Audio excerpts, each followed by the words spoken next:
जब हम जापान के बारे में सोचते हैं तो हमें लगता है कि वो एक ऐसी कंट्री है जिसके पास सब कुछ है, कैपिटल, टेक्नोलॉजी और एक स्टेबल इकोनॉमी। पर रियलिटी बिल्कुल अलग है। आपने ये न्यूज़ तो ज़रूर सुनी होगी कि इंडिया और जापान अपने डिफेंस और टेक टाइज को एक नए लेवल पर ले जा रहे हैं, लेकिन इसके पीछे का रियल सच थोड़ा अलग और काफ़ी काउंटर इंट्यूटिव है। जापान इस वक्त एक मैसिव इंटरनल क्राइसिस से गुजर रहा है और उनका पूरा जियोपॉलिटिकल सर्वाइवल अब एक पूरे नैरो सप्लाई चेन पर टिका हुआ है। इसलिए आज का सेंट्रल सवाल ये है कि दुनिया का सबसे ज़्यादा कर्ज लेने वाला देश, जिसकी आबादी तेज़ी से श्रिंक हो रही है, वो अचानक से अपनी 70 साल पुरानी पैसिफिस्ट पॉलिसी लूज करके अपनी एडवांस निंजा टेक कहलाने वाली स्टेल्थ टेक्नोलॉजी इंडिया के साथ को डेवलप क्यों कर रहा है। ये सब अचानक नहीं हो रहा, इसके पीछे एक पूरा मैथ और जियोग्राफिक कंपल्शन है। तो चलिए इस डेटा को step by step break down करते हैं।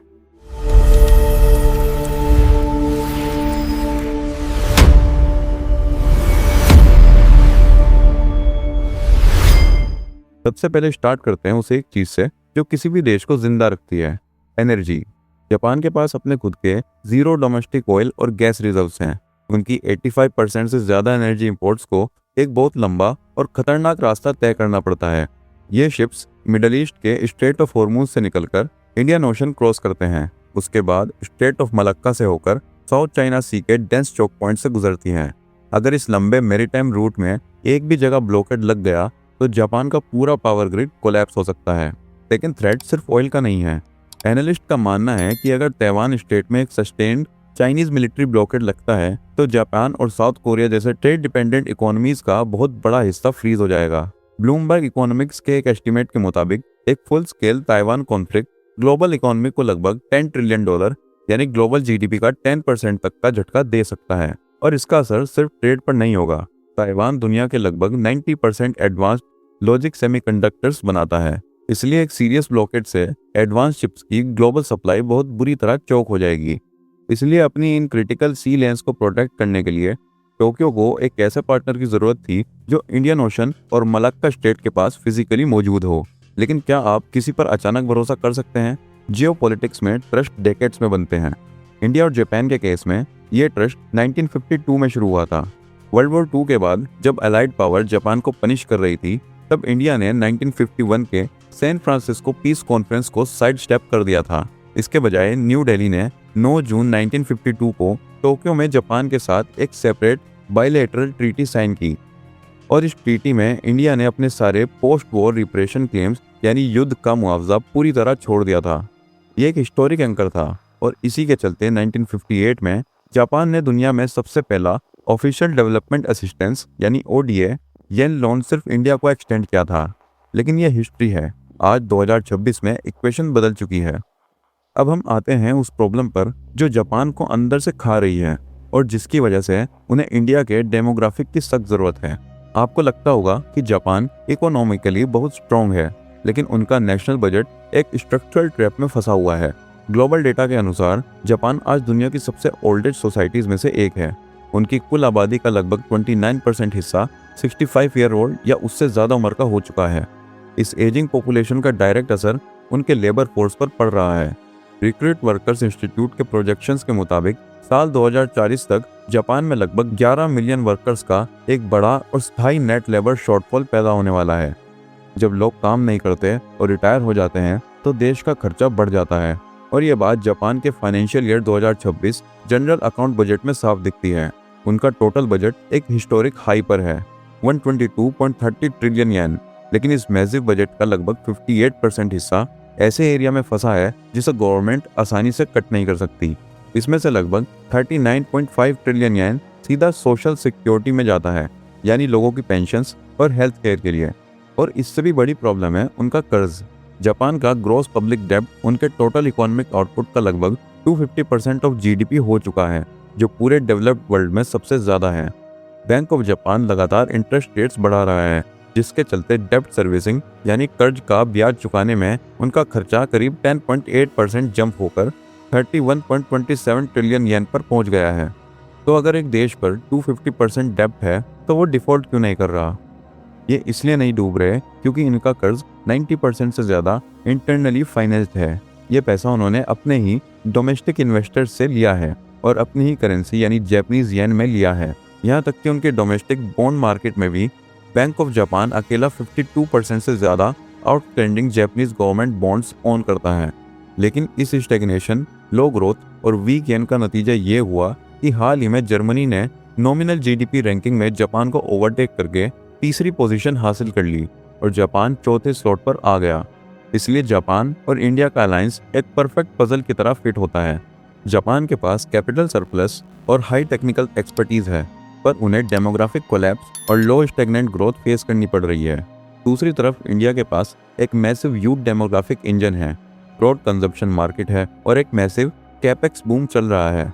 इंडिया का कैपिटल एक्सपेंडिचर बजट एस्टिमेट्स में आगे के लिए लगभग 12.2 लाख करोड़ के बाहर पहुंच चुका है और उनका डिफेंस एलोकेशन करीब 7.84 लाख करोड़ पर स्टैंड कर रहा है। जब ये दोनों इकोनॉमीज मिलती हैं तो एक दूसरे की मैक्रो वीकनेसेस को कवर करती हैं। ये क्यों हुआ और इसके डिफेंस इम्प्लीकेशंस क्या हैं, इस पे अब हम आते हैं। क्योंकि बजट और डेमोग्राफिक के बाद जो सबसे बड़ा शिफ्ट आया है वो है मिलिट्री पोस्चर में। जापान का कॉन्स्टिट्यूशन पैसिफिस्ट रहा है, जिसका आर्टिकल 9 उन्हें वॉर पोटेंशियल वाली आर्म्ड फोर्सेस रखने से रोकता है। लेकिन अक्टूबर 2025 में जापान में एक बड़ा बदलाव आया जब सेनाई तकाइची जापान की पहली फीमेल प्राइम मिनिस्टर बनी।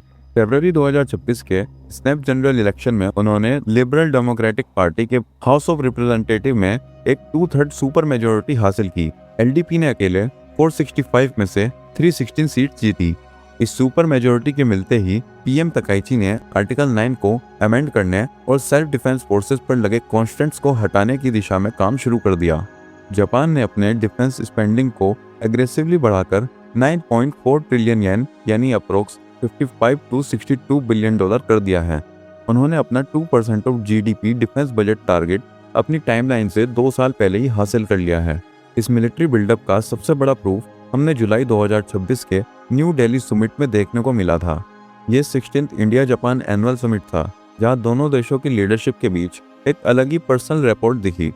पीएम मोदी ने पीएम तकाइची को अपनी यंगर सिस्टर कहकर एड्रेस किया और दोनों ने ब्रदर सिस्टर की तरह मिलकर काम करने की बात की। लेकिन इस सॉफ्ट पावर के पीछे एक hard core defence deal sign हुई। इस समिट में दोनों देशों ने अपना पहला defence hardware core development project announce किया, यूनिकॉर्न यानी unified complex radio antenna mast system. ये यूनिकॉर्न मास्ट एग्जैक्टली क्या है, इसको समझना ज़रूरी है। नेवल वॉरशिप पर आमतौर पर बहुत सारे अलग अलग तरह के एंटीनास और सेंसर्स लगे होते हैं। ये एंटीना फार्म एक रेडार के लिए बहुत बड़ा टारगेट बन जाते हैं, जिससे शिप की लोकेशन आसानी से ट्रैक हो जाती है। यूनिकॉर्न सिस्टम इन सारे एंटीनास को एक सिंगल स्मूथ डोम के अंदर समेट लेता है। इस इंजीनियरिंग से शिप के रेडार क्रॉस सेक्शन ड्रास्टिकली कम हो जाते हैं और उसकी स्टेल्थ प्रोफाइल काफ़ी बढ़ जाती है। इसी वजह से मीडिया इसको जापान की निंजा टेक कहता है।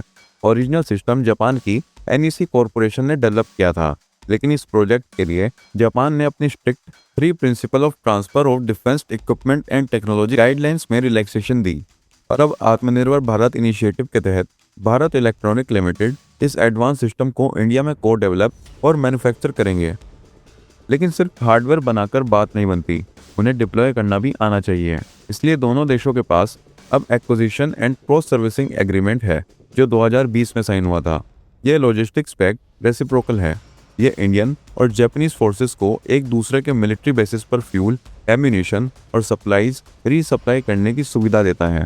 इसका स्ट्रेटेजिक मतलब यह है कि Japanese P-1 maritime petrol aircraft को भारत के strategic Andaman and Nicobar island के आसपास ऑपरेट करने में लॉजिस्टिक सपोर्ट्स मिल सकता है।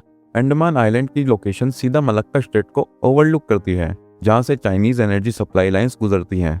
जापान की एजेंसी जीका यानी जापान इंटरनेशनल कॉरपोरेशन एजेंसी इसी स्ट्रेटेजिक एंगल को ध्यान में रखकर इंडिया के सेंसिटिव जोन्स में इंफ्रा प्रोजेक्ट्स फंड कर रही है, जैसे कि अंडमान में सिविलियन इंफ्रा और पावर ग्रिड्स, और लैंडलॉक नॉर्थ ईस्ट में ब्रह्मपुत्र नदी पर दुबरी पुलबरी ब्रिज, ताकि अरुणाचल प्रदेश के पास चाइनीज टेरिटोरियल क्लेम को काउंटर किया जा सके। सुनकर लगता है कि दोनों देशों के बीच सब कुछ परफेक्ट चल रहा है, राइट? लेकिन जियोपॉलिटिक्स में कुछ भी फ्लॉलेस नहीं होता, और यहाँ आता है स्टोरी का सबसे बड़ा कॉन्ट्रडिक्शन।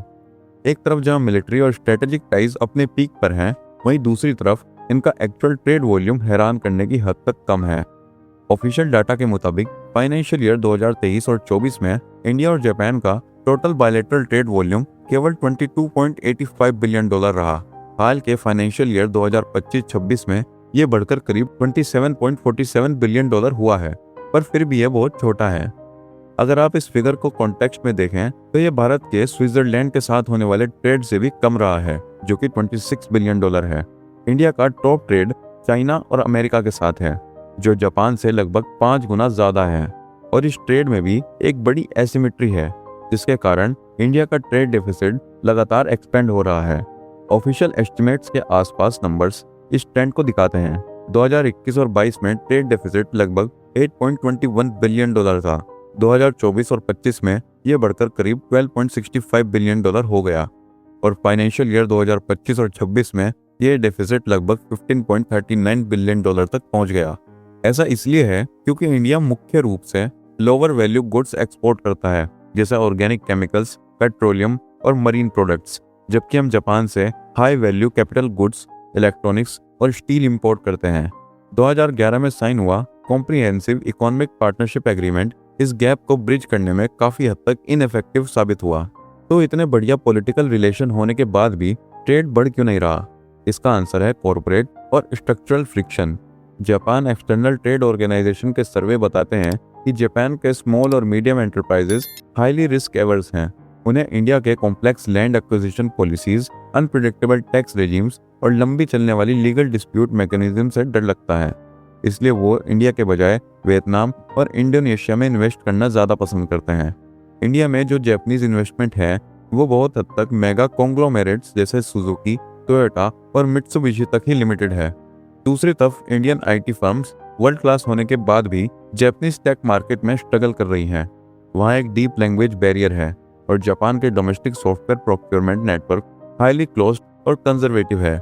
इसके अलावा दोनों देशों के मैनेजमेंट फ्रेमवर्क पूरी तरह अलग हैं। जापानीज कंपनीज में डिसीजन मेकिंग के लिए रिंगीशो यानी रिंगी सिस्टम का यूज होता है। ये एक बहुत ही स्ट्रिक्ट, पंक्चुअल और स्लो तरीका है।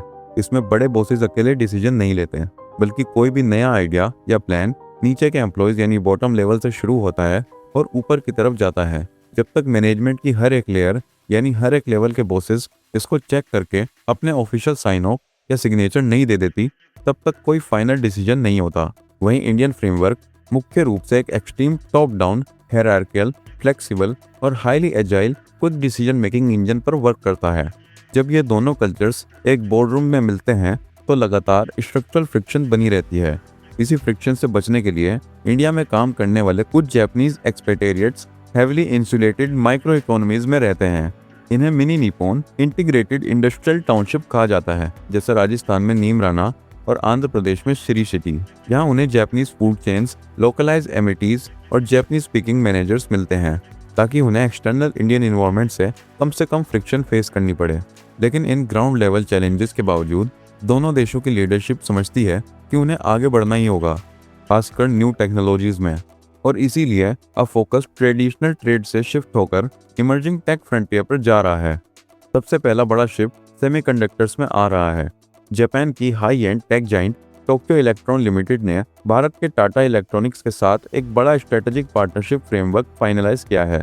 यह अलायंस गुजरात के धोलेरा मेगा चिप फैब और असम की असेंबली एंड टेस्ट फैसिलिटी के लिए high and chip processing infra और एडवांस इक्विपमेंट का टेक्निकल नॉलेज और वर्क फोर्स ट्रेनिंग ट्रांसफर कर रहा है।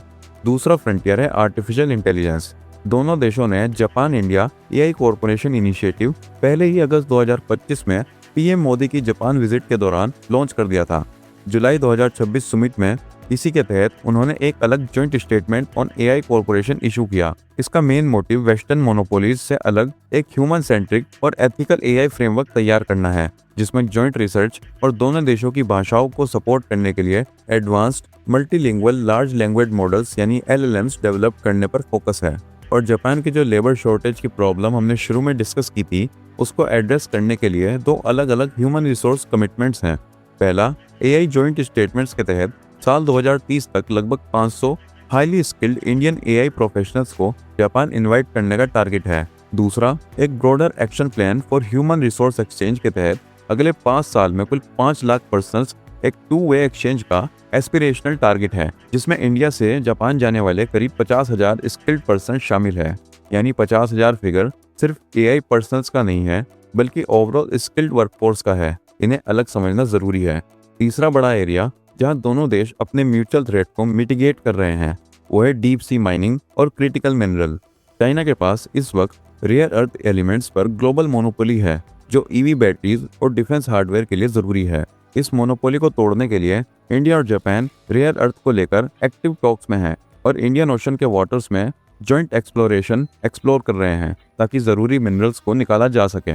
लेकिन सबसे एम्बिशियस प्रोजेक्ट धरती पर नहीं बल्कि स्पेस में है। डिफेंस और इकोनॉमिक्स के अलावा इसरो और जेक्सा संयुक्त रूप से लूनर पोलर एक्सप्लोरेशन मिशन, जिसे चंद्रयान 5 भी कहा जाता है, पर काम कर रहे हैं। इस मिशन को लगभग 2028 में लॉन्च करने का टारगेट सेट किया गया है। इसमें जापान अपना एडवांस 350 केजी का रोबोटिक रोवर और H3 लॉन्च व्हीकल देगा और भारत अपना soft landing lander platform deploy करेगा। इनका गोल बिल्कुल क्लियर है, चंद्रमा के साउथ पोल के परमानेंटली शेडोड रीजन में वाटर आइस के एग्जैक्ट खोज और डाटा एक्सट्रैक्शन करना, जो आगे चलकर डीप स्पेस एक्सप्लोरेशन का बेस बन सकता है। तो ये है इंडिया और जापान के रिश्तों का सच। इस डीप डाइव में हमने दोनों देशों के budget, defence logistics, trade deficit और फ्यूचर टेक्नोलॉजीज को उनके ऑफिशियल डेटा और ट्रीटीज के आधार पर कवर किया है। हमने जानबूझकर बहुत पुराने हिस्टोरिकल डिटेल्स को इस वीडियो से बाहर रखा है ताकि हमारा पूरा फोकस सिर्फ मॉडर्न जियोपॉलिटिक्स और आने वाले दशक पर रहे। अब जाते जाते आपके लिए एक बड़ा सवाल, अगर कल को ताइवान में कॉन्फ्लिक्ट स्टार्ट होता है और जापान पर डायरेक्ट मिलिट्री प्रेशर आता है, तो क्या इंडिया को अपनी स्ट्रेटेजिक ऑटोनॉमी की पॉलिसी छोड़कर जापान के साथ एक formal binding military alliance sign करना चाहिए? सोचिए इस बारे में और मिलते हैं अगली डीप डाइव वीडियो में। तब तक के लिए जय हिंद, जय भारत।